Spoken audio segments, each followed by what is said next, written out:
For example, you look at where we are right now at Yonge and Dundas, right downtown in the core.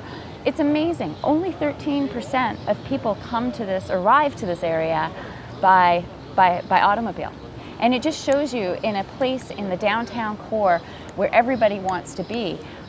You come here at rush hour and the sidewalks are overflowing with people. We can't wrap our heads around how it could be, what it could look like. People can't imagine a different reality. So when you suggest taking space away from cars, the reaction is, oh no, there's going to be less space for me, or there's going to be more congestion on the road, it's going to make my commute worse. Rather than looking at the flip side, oh wow, there's going to be all these opportunities for more people. Maybe it's not the driver, maybe it's not me, but other people are going to use the sidewalks, and they're going to use the bike lanes, and they're going to use the transit, and then there's actually more room for me. People need to start looking at it that way, because it's a huge percentage of the population that want to get to work faster, and they want to do that in other ways other than having to drive. It's the model of how people shop is changing. There's less driving out to the mall, out to the big box store, getting everything all at once.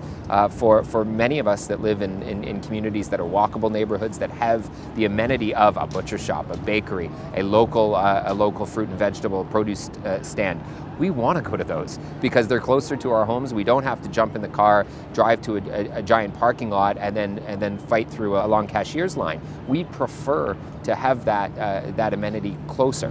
Now, you're a young person. I'd like to think so. I'm not.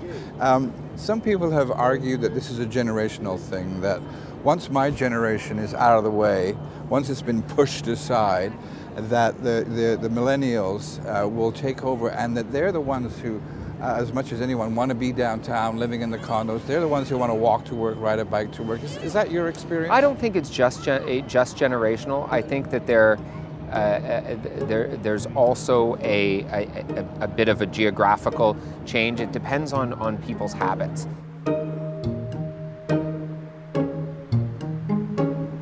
Diana, I want you to tell us a story. You started in Thornhill, you drove everywhere you went, and then a couple of years ago you moved downtown and the car suddenly disappeared. What happened?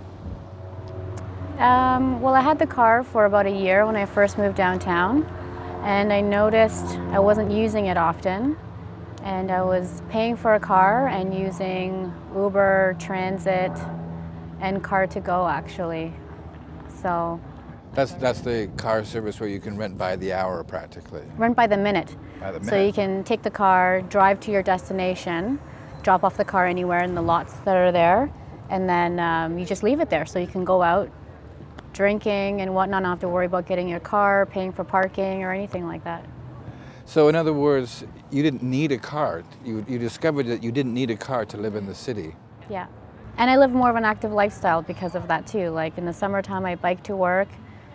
I became totally immersed in the downtown lifestyle, or East End lifestyle more so, because I think people down here are more active.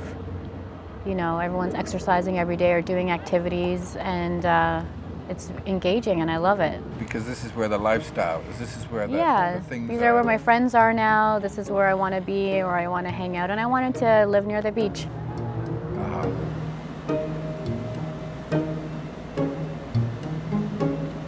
54% of Torontonians in the last year have ridden a bicycle. That's 1.4 million people, and they're doing it in a variety of ways. And I think that's where the city's going, is we're becoming more and more multimodal. People are going to drive a car maybe for a long distance trip. You know, they'll take transit, they'll walk, they'll ride their bicycle. But people do need options to be able to do that. They're going to leave the bike at home if they don't feel safe. And if you have any doubts about how popular the bicycle has become as a means of transportation, we brought you here to Spadina, just a bit north of Queen. And as you can see, there are hundreds and hundreds of bicycles parked in this small 2-block stretch. I'm standing in what was a lay-by parking for 2 cars. Now, in this area alone, there are more than 30 bikes. There are bikes in front of me, bikes behind me, bikes everywhere. And if you don't believe me, listen to Yvonne Bambrick. She literally wrote the book on cycling. Her bestseller, The Urban Cycling Survival Guide, has sold thousands of copies since it came out a couple of years ago. I get the impression from what I read and what I see around that there is, in this city and in other cities around the world, a great hunger for the bicycle and for the ability to ride a bike around a city. Absolutely, and it's growing. I mean, there's also, you know, our populations are increasing. We don't have a lot more room for more cars. Cars have been the source of congestion for years, and I think our love affair with the automobile has grown a little stale.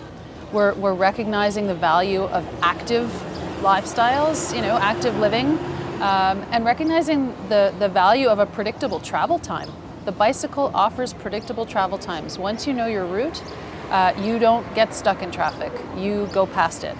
And I think people really value that in terms of efficiency.